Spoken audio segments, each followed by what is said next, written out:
Sabe, a gente tem uma história oficial, aquela contada em documentos, certidões, mas e se eu te dissesse que existe uma outra história? Um registro meio oculto que está sendo escrito sobre nós a cada segundo. É sobre isso que a gente vai conversar hoje. Sobre os dois registros que, de jeitos bem diferentes, nos definem. Então, a pergunta é: como a vida de uma pessoa é registrada? Antigamente, a resposta era mais simples, né? Papel, cartório, documento oficial. Só que hoje, no mundo digital, essa resposta ficou bem mais complexa. E de um jeito meio estranho, até invisível. Vamos mergulhar nisso. Basicamente, existem dois sistemas funcionando ao mesmo tempo, em paralelo, registrando quem a gente é. De um lado, o registro público. É o mundo que a gente conhece, dos documentos, dos processos na justiça, tudo documentado. Do outro lado, tem esse registro oculto. Ele é construído por algoritmos para fins comerciais e, na maioria das vezes, a gente nem sabe que ele existe. Vamos começar pelo mundo que a gente já conhece, ou pelo menos acha que conhece, o registro oficial. E para entender isso, a gente vai pegar um exemplo muito, muito bom. Um diário oficial da Justiça lá de Manaus, do ano de 2011.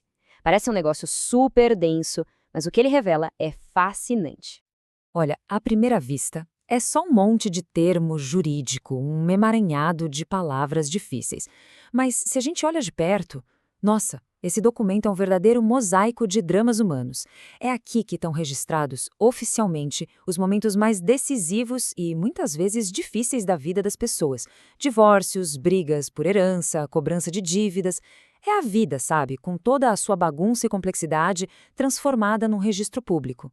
E o mais curioso é que, mesmo dentro de um sistema tão formal, tão cheio de regras, a gente encontra uma filosofia profundamente humana. Essa frase aqui, por exemplo, foi tirada de uma decisão judicial.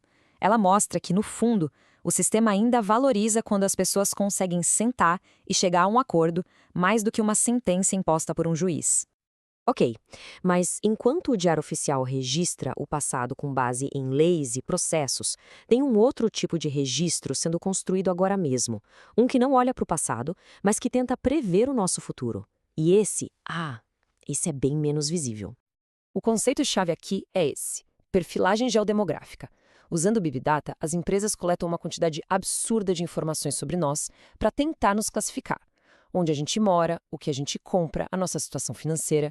Tudo isso é usado para construir um perfil, quase um avatar de dados, para fins comerciais, claro. E olha, isso não é uma ideia abstrata não, é bem real. O sistema Mosaic, por exemplo, é uma ferramenta que existe e que divide a população brasileira inteira nessas caixinhas.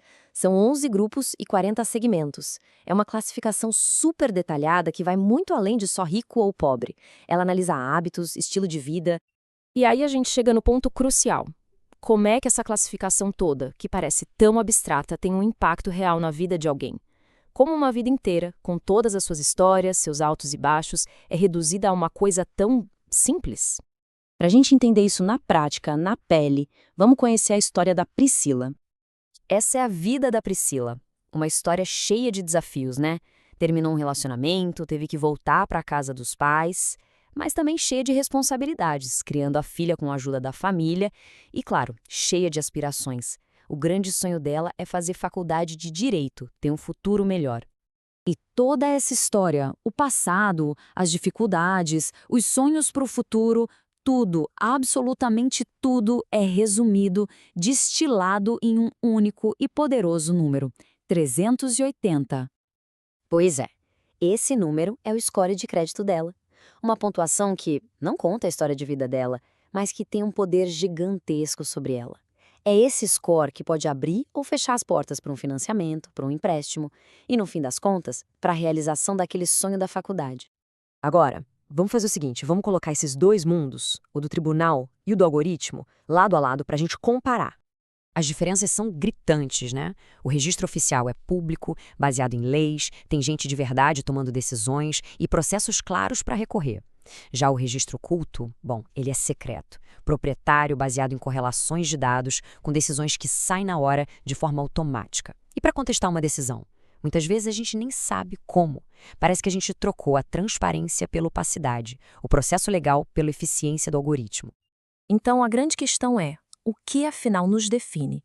E por que essa mudança do registro público para esse registro oculto é tão importante? Essa citação da fonte da nossa análise é reveladora. O objetivo final dessa classificação toda não é só vender coisas, é gerenciar e influenciar comportamentos. No fundo, essas categorias criadas por algoritmos estão criando novas classes sociais, baseadas no nosso potencial de consumo e no nosso risco financeiro. E as consequências disso são muito, muito reais. A gente está falando do acesso a coisas essenciais, a chance de conseguir um financiamento para comprar uma casa, a aprovação de um seguro, até mesmo as vagas de emprego que aparecem para a gente na internet. O score da Priscila não é só um número, é um portão que pode controlar o futuro dela. E a gente termina com essa provocação. A história que está lá, no Diário Oficial, ela é escrita num processo legal, com advogados, juízes. Mas nesse mundo cada vez mais dominado por dados, quem é que está segurando a caneta que escreve a nossa história algorítmica? E, talvez mais importante, a gente tem o direito de, pelo menos, ler e editar essa história?